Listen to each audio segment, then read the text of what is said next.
Humans are not the only species living on this planet.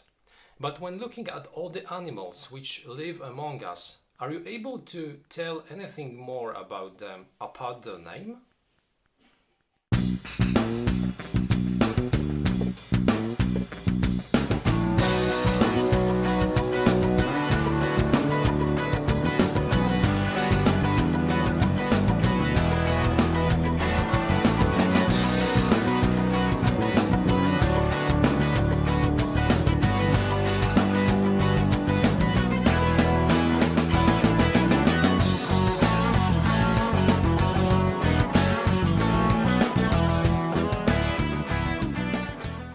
Hello, this is Michel Sorbet and this is a new episode of Wojennik TV. Today I invite you to take a look at a game which is absolutely not a war game, it's a family game which can be played not only by gamers but also by people who only discover the world of gaming. This is a game focused on the animal kingdom and it is called Fauna. Fauna is a family game designed by Friedemann Friese, published initially by Huch in 2008. It was also released in Poland in 2010 by Rebel and it was reprinted a few years back. And during this video I will be showing you the Polish edition of this game.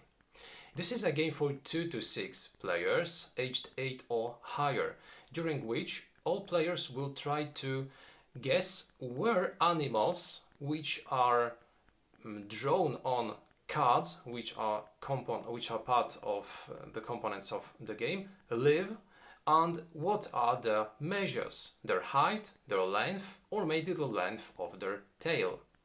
So this will be an interesting game, thanks to which we can discover a lot of interesting animals which sometimes will make us instantly wonder, how is it possible that I didn't earlier know that such an animal exists? This is a game which will be played in about an hour, so it will be quite a quick game, a game quite easy to teach and quite easy to play. Now let me show you how the elements of this game look, then I'll briefly explain how this game works, and at the end, as usually, I'll give you my thoughts about this game. I'll underline the strong but also some weaker points of this title and I'll give you my final recommendation. So let's begin and let's discover how Fauna looks and how it works. Here is the first Polish edition of Fauna published by Rebel. As you can see, the box of this game is quite large because in it we have this big mounted board which represents the world and which will be used during the game in order also to track points. As you can see, we have a point track which is around the board, and here we will indicate the number of points which each player has. The number of points will be indicated by those small cubes. Each player receives a set of 7 such cubes in one of the 6 colors: blue, white, purple, yellow, green or red. One of those cubes will be placed onto the track and this is how we will track the number of points. The number of points which each player should accumulate in order to win the game depends on the number of players. If we play a 6 players game, 80 points are sufficient. If we play a 4 or 5 players game, it's 100, and if we play a 2 or 3 players game, it's 120. Apart from those cubes, we receive also some small black cubes, but those will be used in order to indicate the habitats or the regions where the animals which we will be guessing live in. I will explain in a few moments. The board, as I said earlier, is divided into 2 distinctive parts and we have also the point track around it. The first part is our planet, is our globe, divided into regions, both land as also water regions. Each of those regions is named, so for instance we have Brazil, we have Guyana, we have Congo, we have Western or Central Europe or Southern Europe. Those regions correspond to regions which are printed on the animal cards, and during the game we'll be trying to guess where a given animal lives on our planet. As you might imagine, those regions are not exactly political, are not corresponding with political or geographical borders, because we have some boundaries which might feel a little bit bizarre. For instance, here in Northern America we have Mississippi, which is located in the eastern part of the continent and which has in it, for instance, Florida or Louisiana or a big part of the western US. We have also a huge region which is Canada, which is a region even going south from the big lakes. So those boundaries are not exactly the ones that you might expect sometimes. I wouldn't consider this map as an educational tool when it comes to geographical or political borders. This is only made for game purposes. Apart from those regions, which as I said, can be land regions or water regions, we have those boundaries, and some regions will be next to a lot of other ones. For instance, Gran Chaco will border both Brazil as also the Andes as Pampa, whereas others, such as for instance New Zealand, will have only one neighbor, which will be the Tasman Sea. So as you can see, those regions are of different sizes, they have different boundaries, but they work pretty much the same. One region is equal to another. The second part of the board is used in order to store the three very important tracks. The first one is the weight track, then we have the length or the height track, and finally the length of the tail track. Those three tracks will be used in order to guess the different stats concerning animals. So, for instance, what is their weight, or what is their length, or what is the length of their tail. As you can see, we come from grams, then we have kilograms and tons when it comes to the mass. Then we have centimeters and meters when it comes to the length of the animal or the length of its tail. As far as I know, the American edition has a double-sided board, and you can use both the metric system as also the imperial system, which is printed on the other side of the board. But this is the Polish version, so only the metric system is being used. We have also a small table which tells us how many points we can score when playing with a given animal. And the number of points will be always the same on those three tracks, but will depend on the number of habitats where an animal lives. Because, passing now to the cards, as you can see, we have really a lot of them. Each animal has a certain number of regions on which it lives. For instance, the bison has only one, whereas this bird has 15. And as you might guess, the number of points increases if the number of habitats is small. So, for instance, the bison is living only on one region. That would give us 12 points if guessed correctly, whereas this bird living on 15 would grant us only 4 points per region if we manage to guess it correctly. I'll show you in a few moments how we are guessing those elements. Now, the game is played in a series of rounds, and at the beginning of the game we have to choose the first player. It can be the youngest player or the player who has been recently in a zoo.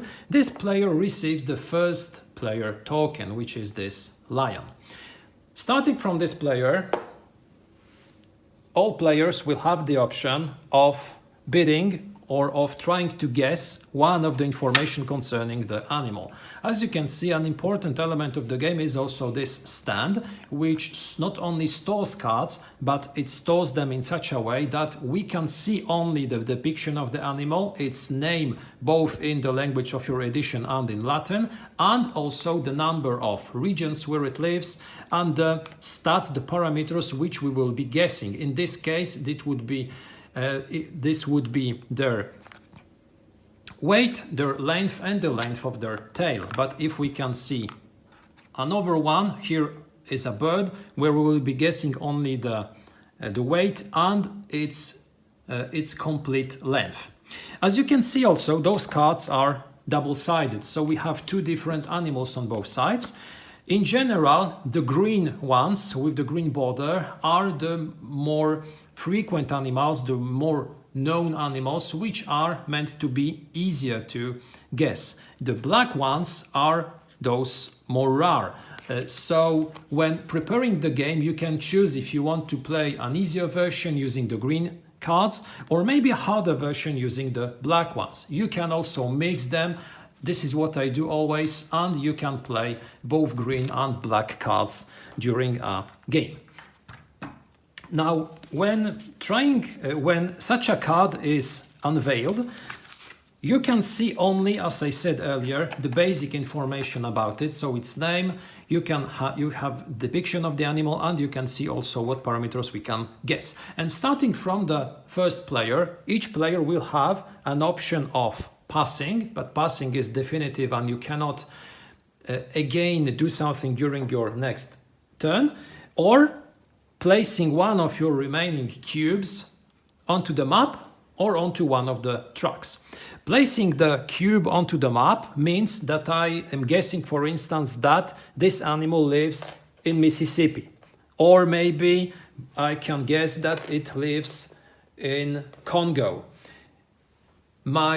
After placing a cube, it's up to the next player in the clockwise order in order to place his own cube, and he again has the option of placing a cube anywhere on the map or on one of the trucks. But he cannot place a cube where there is already one. So he cannot choose to place his cube, for instance, in Congo if the purple player already placed a cube there. He can, on the other hand, place, for instance, a cube on a neighboring area. Then it's up to the next player who, for instance, decides to use one of the trucks. Now here, the rule is the same in the way that you can store only one cube onto each space. Now, placing such a cube, for instance, here would mean that I would be guessing that the animal will have a weight from 5 to 10 kilograms. If I wanted to bid, for instance, a higher weight, I could, for instance, go for 200 to 50 kilograms. I could also try to guess its length. For instance, I could say that the bison has, say, between 3 and 5 meters. Or I could also go for the tail length. After placing the cube, it's up to the next player and so on. When it's again our turn to place a cube, we can once again place one of our remaining cubes or decide to pass. Now, when all players have used all the cubes, all players have passed, the turn ends and we unveil the card. So now we can see all the other information. Firstly, we can see where such an animal lives. And basing on this information, if there are many regions where such an animal lives, we can use also the black cubes in order to indicate all those regions where such an animal lives. This is especially helpful for players who tend to see, who like to see information and not only read them or hear them. We pass to scoring. Now, each cube which is placed exactly onto the region where an animal lives grants a player a number of points corresponding to this table. If our cube is next to such a region, we also receive a certain number of points, but it is smaller. So for instance, the bison living in one region would grant 12 points for a player who would guess correctly the one and only area where this animal lives, whereas each player who placed his cube onto a region neighboring this region would get 8 points. Each guess, so each correct answer and each neighboring answer make you retrieve your cubes. So not only you score points, which are indicated on the track, you retrieve also your points. But if you guessed wrongly, for instance, you placed those 2 cubes here for the bison, they are lost. They are removed from the game. temporarily, because it is possible to retrieve them, but now you lose them. After scoring the regions, we verify also the other information. So for instance, here that would be the weight, that would be the length of the animal and the length of its tail. And again, we check which player managed to guess correctly. He receives 7 points for guessing correctly, and players who placed cubes next to the correct spot receive 3 points. All other cubes are also discarded.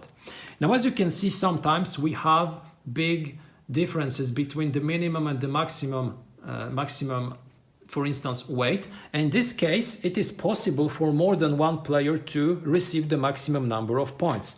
For instance, here, if one player placed a cube between 250 kilograms and the second one between 500 kilograms and 1 ton, both players would guess correctly and both players would receive 7 points. Whereas someone placing their cube next to one of those spaces would receive 3 points. Each cube is scored. The scores are adjusted on the score track, and each player who guessed correctly receives their cube back. All the others are discarded. Before passing to the next card, we give the first player token to the next player in clockwise order, and then each player can retrieve one of their lost cubes, only one. The sole exception is a moment when you have less than 3 cubes, you receive that many to have at least 3. So 3 is the minimum number of cubes with which you will start each turn. After ending your scoring, after retrieving the cubes, we pass to another card. So again, we unveil one card and we start guessing where such an animal lives, or maybe what are its stats. And that's pretty it all when it comes to the rules of Fauna. Now let me invite you to a brief conclusion. I'd like to share with you my thoughts about this game, and I'd like to tell you why this game after 10 years is still in my collection and why I still play it from time to time. Fauna was initially released in 2008, the Polish version was published in 2010, and it is somewhere around then when I acquired this game, and it is still part of my collection. I play it from time to time, not only with my fellow gamers, but also with people who do not play games at all, or they play them very rarely. So this is a game which, still as part of my collection, has something which makes it an interesting title enough to be still part of this collection and to be regularly played. So firstly, let me tell you what I think are the strong points of this game, what makes me like this game.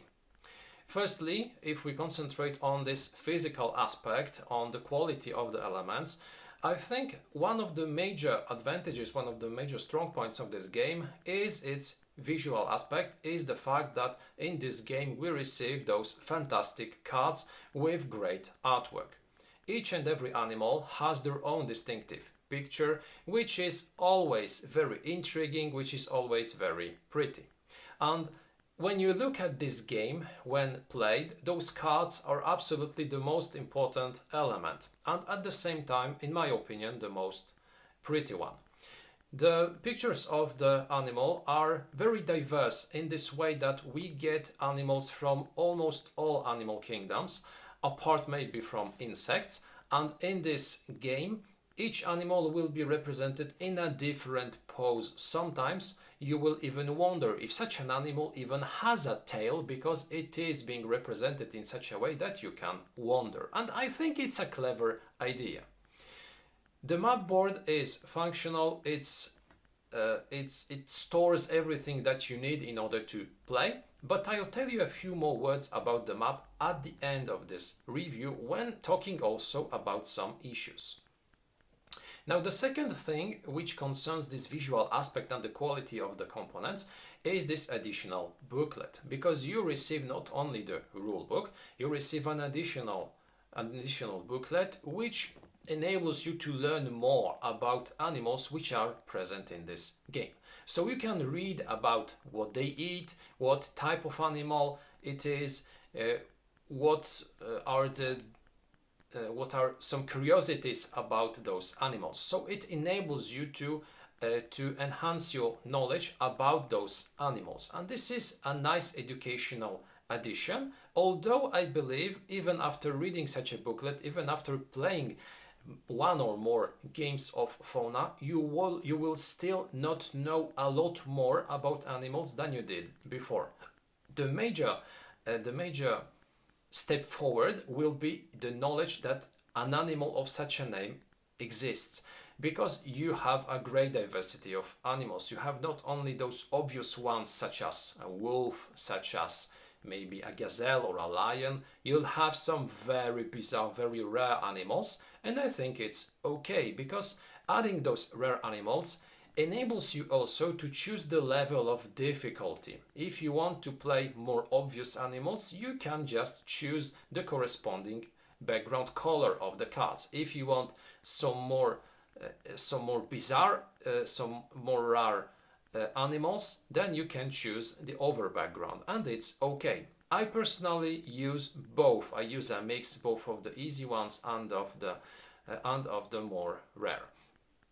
What I like in this game is that it is a game in which you get a lot of laughter. You will laugh a lot. You will talk a lot to your fellow gamers. When we unveil a card, or when we are bidding for a card, seeing the animal, seeing its name, sometimes makes us wonder what kind of animal it is, where it can live. We can think about, is it a big animal or a small animal? You'll sometimes have absolutely no clue if such an animal will be heavy, or maybe is it something which is very light.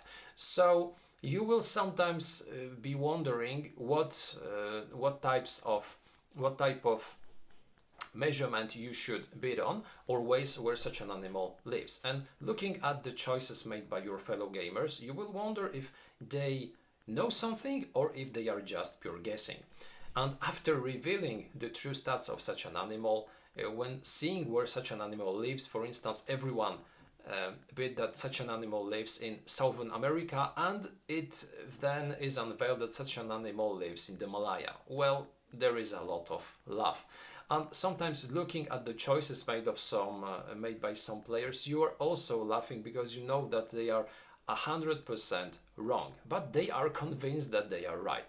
So this is a game in which we will have tons of interesting choices and we'll laugh a lot also, and this is what makes this game very special, because this is what family games should do. This is what family games should enable you to do. They should make you feel comfortable at the table, they should be entertaining, and they should enable to connect between the players, and this game does it all. This game has a very low entry level. This game is very easy to teach, easy to play, and at the same time very intuitive. So this game has, as I said a few moments ago, all that you would like to have in a family game. What I also like is that the game is climatic in that way that when you unveil an animal card, when you see what are its stats, where it lives, you can use also the black cubes in order to show to all players where this animal really lives. And this is extremely important for some people who do not learn, or who do not only base on what they hear, but they base on what they see. And I think at the start it was a nice idea to include on the cards not only the names of the regions where the animal lives, but also a map of the world showing you those regions. Because hearing something and seeing something are two different things. And even more, you can use those black cubes in order to show on the map where those animals live. And this gives you a better grasp of how the habitats of those animals look like. So what I think are the weaker points of this title? Well, the first thing which I which I already mentioned, is the educational aspect. Some people say that this is a game with a very high educational value. I would disagree, because even after playing several games, I wouldn't say that our knowledge about some animals will be radically increased. We will know that an animal exists, we will know its name, but will we be able to remember where such an animal lives or what is their weight?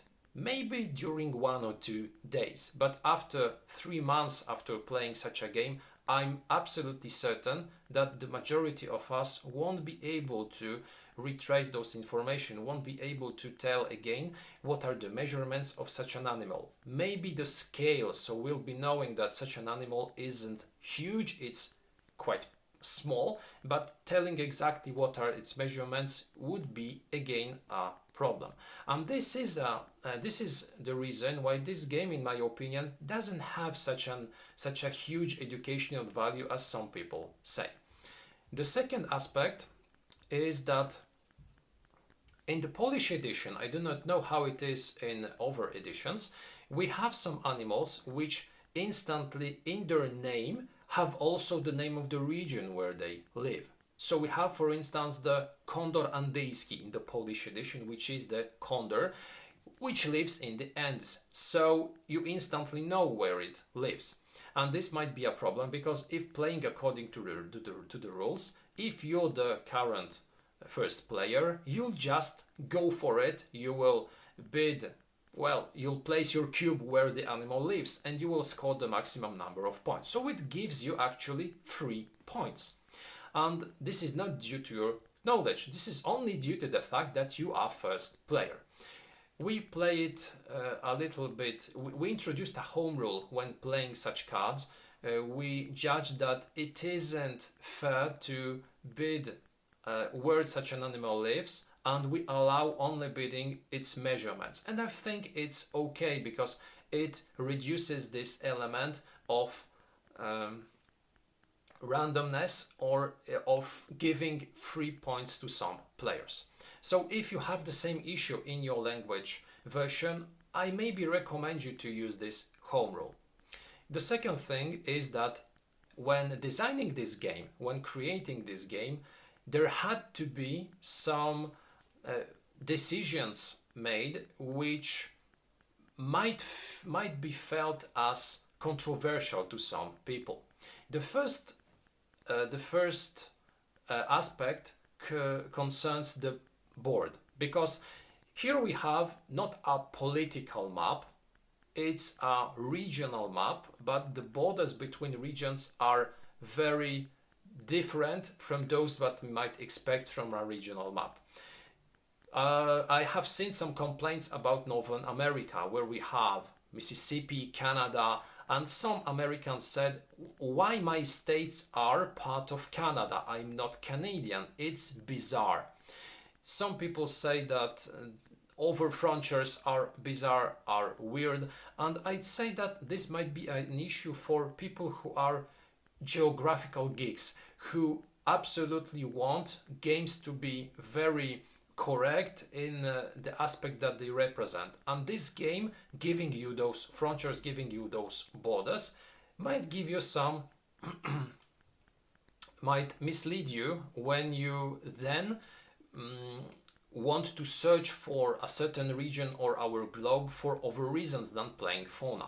So when playing with children, sometimes you will have to explain them that this part of the globe is not necessarily called Mississippi after all. It's part of the United States. It's made of Florida, it's made of Pennsylvania, etc.